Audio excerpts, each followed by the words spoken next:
Hello guys, welcome to Unacademy. मैं हूं अनिकेत अग्रवाल और welcome to our daily PIB analysis. तो आज पीआईबी की हमारी जो चार इंपॉर्टेंट खबरें हैं वो हैं वंदे भारत एक्सप्रेस, उसके बाद वंदे भारत 2.0 इसी से रिलेटेड है, उसके बाद है DAY आन NRLM, ये आपके दीनदयाल अंत्योदय योजना से रिलेटेड है, इसको हमने डिटेल में करना है, GS2 का ये पार्ट बनती है। ये दोनों साइंस एंड टेक्नोलॉजी से रिलेटेड हैं, तो इसीलिए ये आपके GS3 का पार्ट बनती है। एंड लास्टली US इंडोनेशिया का जो मिलिट्री ड्रिल चल रहा है उसके बारे में थोड़ी सी जानने की कोशिश करेंगे। साथ ही इंडिया का क्या रिलेशन है मिलिट्री ड्रिल्स के मुकाबले USA और इंडोनेशिया के साथ, वो भी जानने की कोशिश करेंगे। So let's start. सो हमारी फर्स्ट न्यूज़ है, union minister of railway said that Indian railways had successfully completed the trials for second generation Vande Bharat train that will come with enhanced passenger comfort and safety features. तो again जो Vande Bharat express है, पहले इसकी थोड़ी सी history जान लेते हैं। इसका एक अपग्रेडेड वर्जन जो है वो आएगा क्योंकि उसका टेस्ट ट्रायल जो है वो कंप्लीट हो चुका है। तो ट्रेन 18 के नाम से वंदे भारत जो ट्रेन है एक्सप्रेस है, ये ओरिजिनली ट्रेन 18 इसका नाम था। ये Indian semi high speed train थी, सेमी हाई स्पीड, और इसको डिजाइन और मैन्युफैक्चर किया था ICF ने। ICF क्या है? Integral coach factory. ये इंडिया की अपनी फैक्ट्री है, चेन्नई में स्थित है। इंटीग्रल कोच फैक्ट्री, ये गवर्नमेंट का एक मेक इन इंडिया इनिशिएटिव था और इसके अंदर ऑलमोस्ट 18 मंथ्स का जो था टाइम लगा था, जिसके बाद ये काफ़ी अच्छी तरह से रोड्स पटरियों पे आ गई थी एंड इसमें काफ़ी ज़्यादा फ़र्क पड़ा था। इसके अलावा इसके अंदर कोई भी इंजन फैसिलिटी की ज़रूरत नहीं थी। ये इंपॉर्टेंट चीज़ है कि इसके अंदर जो टेक्नोलॉजी है वो सेल्फ प्रोपेल्ड टेक्नोलॉजी है, जिसके अंदर इसके स्पेसिफिक इंजन की ज़रूरत नहीं थी। अब अगर हम बात करते हैं इसकी स्पीड्स की, तो इसकी जो स्पीड्स है वो 200 किलोमीटर पर आवर तक जा सकती है एंड बाकी पटरियों के ऊपर डिपेंड करता है कि कौन सी पटरी उतना ज़्यादा स्पीड को झेल सकती है। अगर हम प्रॉपर ऑपरेशन की बात करें तो 130 किलोमीटर पर आवर की तरफ से ये ऑपरेट हुई है और गतिमान एक्सप्रेस जो है वो 160 किलोमीटर पर आवर की स्पीड से ऑलरेडी ऑपरेट हो चुकी है।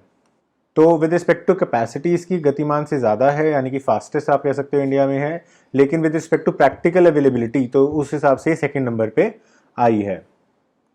अब अगर हम बात करते हैं इसके पैसेंजर फ्रेंडली कंडीशंस की, तो क्या कुछ इसको खास बनाता है? इसके अंदर यूरोपियन स्टाइल सीट्स बनाई गई हैं, इसके अलावा LED लैंप्स हो गए, LED लाइटिंग होगी, GPS बेस्ड इंफॉर्मेशन सिस्टम बना दिया, बायो टॉयलेट्स, क्योंकि टॉयलेट्स बहुत गंदे होते हैं रेलवेज़ के, तो बायो टॉयलेट्स हो गया। इसके अलावा जो गैंगवेज होते हैं साइड्स में उसको सील कर दिया गया, ठीक है। उसके बाद एंट्री एग्जिट जो डोर्स हैं वो मेट्रो की तरह एक प्रॉपर वाले बना दिए गए इंस्टेड ऑफ अदर जो ओल्ड रेलवेज होती हैं। इसके अलावा दिव्यांग फ्रेंडली जो हैंडीकैप पर्सन है उनके लिए जो कंफर्टेबल टॉयलेट सीट्स हों उस तरह की सीट्स बनाई। और ये सारी चीज़ें जो हैं करके इसको काफ़ी ज़्यादा ऑटोमेट करने की कोशिश की गई है, मॉडर्नाइज करने की कोशिश की गई है। इसके अलावा जो ऑटोमेटिक डोर्स होते हैं बिटवीन द कोचेज़ वो लगाए गए हैं। इसके अलावा जो आपके फुट स्टेप्स होते हैं उसके पास जो लाइट्स होती हैं, ताकि अगर अंधेरे में कोई यात्री चल रहा है ट्रेन में, वॉशरूम जाना है, कहीं भी जाना है, तो उसको दिक्कत ना हो, वो सब चीज़ें भी इसमें प्रावधान किया गया है। अब बात करते हैं वंदे भारत 2 की। तो अब 2 के अंदर क्या कुछ इसके अंदर हम एडवांस जो है वो करने वाले हैं। तो सबसे पहले तो इसकी स्पीड, जो 100 किलोमीटर की स्पीड है ये सिर्फ 52 सेकंड्स के अंदर पार कर लेगी और 180 किलोमीटर तक की ये स्पीड बड़े ही आराम से चली जाएगी। इसका वेट जो है वो कम हो गया है पहले से, ऑलमोस्ट 32 टन हमने इसका वेट कम किया है। साथ ही साथ वाईफाई की सुविधा भी अब इस ट्रेन के अंदर प्रोवाइड की जाएगी। इसके अलावा 32 इंच का LCD टीवी लगाया जाएगा, पहले 24 इंच का LCD टीवी अंदर होता था, तो इन्फॉर्मेशन सिस्टम जो है आपका वो और ज़्यादा एनहांस हो जाएगा, बड़ा हो जाएगा। इसके अलावा जो ACs हैं वो और ज़्यादा एनर्जी एफिशिएंट ACs लगेंगे, तो 15% आपकी इलेक्ट्रिसिटी वहाँ पे बचेगी। और जो आपके एयर कंडीशनिंग सिस्टम है वो जो है डस्ट फ्री क्रिएट किया जाएगा। तो ऑल इन ऑल आप कह सकते हो इसको और ज़्यादा मॉडर्नाइज, और ज़्यादा यूरोपियन स्टैंडर्ड्स, और ज़्यादा एक प्लेन वाली फीलिंग देने की कोशिश की जा रही है। इसके अलावा रिक्लाइनर सीट्स प्रोवाइड की जाएंगी, ठीक है। उसके बाद एग्जीक्यूटिव क्लास और बिजनेस क्लास की तरह थोड़ा सा सेपरेट किया जाएगा, जिसके अंदर आपको और ज़्यादा अच्छी चीज़ें मिल सकें। UV रेज के साथ प्योरीफिकेशन सिस्टम हो गया, एयर प्योरीफिकेशन सिस्टम हो गया, RMPU। RMPU क्या होता है? रूफ माउंटेड पैकेज यूनिट, ठीक है। ये एयर प्योरीफिकेशन सिस्टम होता है, रूफ माउंटेड पैकेज यूनिट। ये सारी की सारी चीज़ें जो हैं इसके अंदर की गई हैं। तो एयर पोल्यूशन, जैसे जो फॉरेन ट्रैवलर्स हैं या इंडिया के अंदर भी जो हाई क्लास ट्रैवलर्स हैं जो प्लेन को प्रेफर करते हैं, तो उनके लिए काफ़ी ज़्यादा आकर्षक चीज़ जो है वो होगी। नेक्स्ट आता है हमारा DAYNRLM। इसका मतलब क्या है? दीनदयाल अंत्योदय योजना के अंदर national rural livelihood mission. So NRLM stands for national rural livelihood mission and day stands for Deendayal Antyodaya योजना। इसका जो एजेंडा है वो ये है कि हर एक जो पुअर पर्सन है उसको अपनी तरह का काम जो है वो कर सकता है वो मिले, एंड उसकी खुद की इनकम जनरेशन हो। वो कैसे हो? एग्री न्यूट्री गार्डन, यानी कि उसका खुद का एक गार्डन हो जिसके अंदर वो उस तरह का सामान उठाए जो पौष्टिक हो, जिससे उसकी फैमिली की न्यूट्रिशन नीड्स भी पूरी हो, और साथ ही साथ जो एक्सेसिव प्रोड्यूस होगी वो उसको फार्म में जाके सोल्ड कर सके, और जिससे कि उसकी इनकम जनरेशन हो, जिससे कि वो आगे बच्चों को पढ़ा सके एंड सो ऑन। तो इसके लिए क्या किया जा रहा है? न्यूट्रिशनल अवेयरनेस बढ़ाना। क्या चीज़ कितनी न्यूट्रिशनल है? एजुकेशन को बढ़ाना, बिहेवियरल चेंज लाना, जैसे कि आप खाली फैलो लैंड छोड़ देते हो या जला देते हो, वो सब चीज़ें ना किया जाए। अच्छा, वुमेन और स्कूल चिल्ड्रन जो फार्म एक्टिविटीज़ में इन्वॉल्व हैं उनको चीज़ें सिखाना। ट्रेडिशनल नॉलेज के अंदर कोई चीज़ है उसको गार्डन के अंदर लेके आना, एग्रीकल्चर के अंदर लेके आना, ताकि इस तरह का एग्रीकल्चर बनाया जाए कि स्मॉल लैंड के अंदर भी आप इतनी प्रोडक्शन कर सको जिससे कि आपकी फैमिली नीड्स भी पूरी हो जाए, और साथ ही अगर कुछ एक्स्ट्रा बचे तो आप आगे बेच भी सको। नेक्स्ट आ जाता है, it is a centrally sponsored scheme. मतलब कि 100% पैसा गवर्नमेंट ऑफ इंडिया नहीं लगाएगी, स्पॉन्सर है, सेंट्रल सेक्टर नहीं है। अगर यहाँ पे होता सेंट्रल सेक्टर स्कीम तो 100% पैसा गवर्नमेंट ऑफ इंडिया लगाती। बहुत इंपॉर्टेंट डिफरेंस है, और ये आपको डिफरेंस एक क्वेश्चन बिल्कुल 100% करेक्ट करवा सकता है। मिनिस्ट्री ऑफ रूरल डेवलपमेंट इसे 2011 में जो है लॉन्च किया था ताकि रूरल पॉवर्टी को हम डिक्रीज कर सकें, लाइफ्स को सुधार सके, पुअर हाउस होल्ड तक एक इनकम जनरेशन का साधन जो है वो पहुंचा सकें। तो जो मेन हमारा जो ऑब्जेक्टिव है वो यही है कि सस्टेनेबल लाइवलीहुड पुअर पर्सन को मिल सके, जिससे कि वो पॉवर्टी से बाहर भी आ सकें। तो ऑफकोर्स सिर्फ स्कीम बनाने से तो कुछ नहीं होगा, तो उसके लिए हमें क्या देना होगा? फॉर्मल क्रेडिट, यानी कि लोन सस्ती दरों पे मुहैया कराने होंगे हमें इस तरह के लोगों को जिनके पास कोई कोलेटरल भी नहीं होता है। इसके अलावा कोई भी पब्लिक सर्विस है जो कि फार्मिंग से रिलेटेड है वो सारी चीज़ें देनी पड़ेंगी। उसके बाद कम्युनिटी इंस्टीट्यूशंस बनाना, या फिर जो सेल्फ हेल्प ग्रुप्स होते हैं उनके साथ इन लोगों को जोड़ना ताकि वो कलेक्टिवली अपनी लैंड पूलिंग करके कुछ ग्रोथ कर सकें, अगर बहुत छोटी छोटी लैंड्स हैं तो ये सारी की सारी चीज़ें ऐसी हैं जिसके थ्रू इस मिशन को साकार बनाया जा सकता है। नेक्स्ट आ जाता है हमारा इंटरनेशनल रिलेशन का पोर्शन।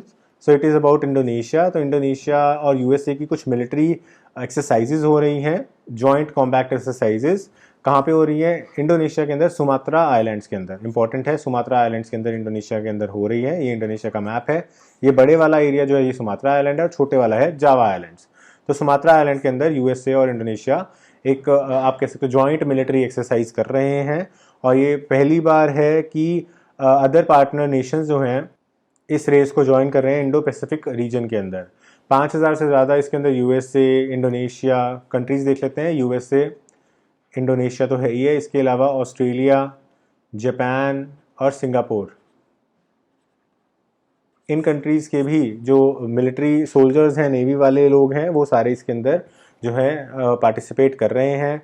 इसका जो मेन ऑब्जेक्टिव है वो है कि आप कैपेबिलिटी और ट्रस्ट को इसके अंदर बढ़ाओ। इंडियन ओशन का जो पैसिफिक एरिया है, इंडो पैसिफिक एरिया है, वो फ्री और ओपन रहे, इसके ऊपर किसी भी एक कंट्री का कोई दबदबा ना हो, राइट।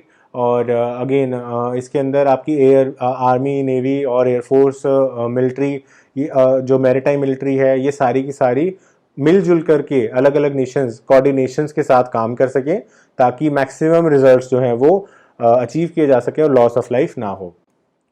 अब अगर हम बात करते हैं इंडिया की, तो इंडिया यूएसए और इंडोनेशिया दोनों के साथ ही किसी ना किसी मिलिट्री एक्सरसाइज के अंदर जो है इन्वॉल्व रहता है। अगर हम यूएसए की बात करते हैं तो युद्ध अभ्यास बहुत इंपॉर्टेंट है। यूपीएससी में पहले भी इस पे क्वेश्चन आ चुका है। इंडिया का ये largest running joint military exercise है यूएसए के साथ, युद्ध अभ्यास, और ये पहले भी एग्जाम में आ चुका है। फिर है टाइगर ट्रम्प। टाइगर ट्रम्प जो है डिजास्टर रिलीफ से रिलेटेड था, ठीक है, ह्यूमैनिटेरियन असिस्टेंस प्रोवाइड करना, ये भी हम यूएसए के साथ करते हैं। और वज्र प्रहार, ये स्पेशल फोर्सेस की एक्सरसाइज है जो कि इंडिया और यूएसए की स्पेशल फोर्सेस करती हैं। इसके अंदर भी हम ऑलरेडी यूएसए के साथ काफ़ी बार कर चुके हैं और इस पर भी एक बार यूपीएससी में क्वेश्चन आ चुका है। अब अगर हम बात करते हैं इंडोनेशिया की, तो डेफिनेटली इंडोनेशिया के साथ एक्सरसाइज हमारे लिए इंपॉर्टेंट है, पर उतनी इंपॉर्टेंट नहीं है जितनी यूएसए के साथ है, तो इसलिए हमें यूएसए वाली पे ज़्यादा फोकस करना है। लेकिन हमारी जो एक्ट ईस्ट पॉलिसी है उसके तहत हमें कहीं ना कहीं फोकस इंडोनेशिया पे भी करना है, क्योंकि इंडोनेशिया बहुत इंपॉर्टेंट और बड़ा देश है एक्ट ईस्ट पॉलिसी के अंदर। तो इसके अंदर हमारी समुद्र शक्ति बहुत इंपॉर्टेंट एक्सरसाइज है जो हम इंडोनेशिया के साथ किया करते हैं।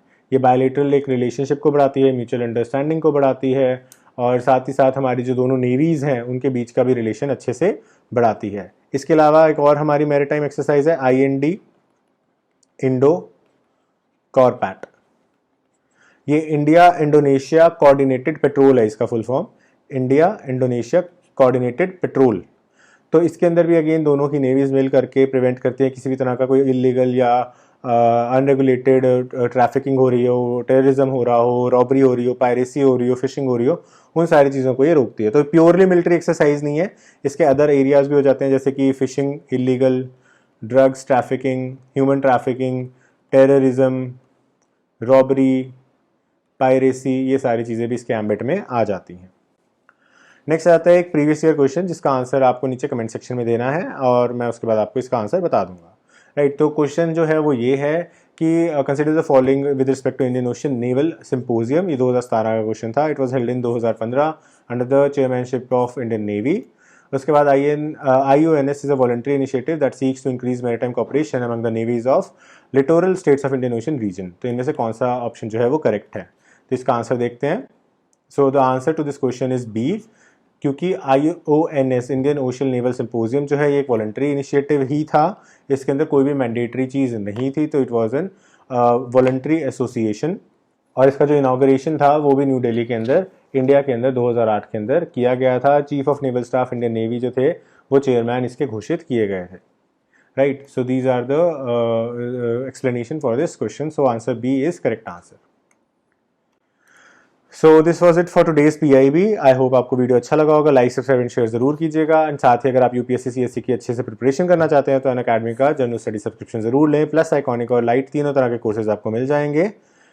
एंड अगर आप मेरा कोड यूज़ करते हैं ANI7 तो आपको 10% एक्स्ट्रा डिस्काउंट मिल जाएगा। साथ ही आप मुझे इसका स्क्रीनशॉट भेजेंगे तो आपको पर्सनल मेंटरशिप, कोई भी गाइडेंस चाहिए, स्ट्रैटेजी मेकिंग चाहिए, कोई डाउट्स हैं वो भी आप मुझसे शेयर कर सकते हैं and we will solve them.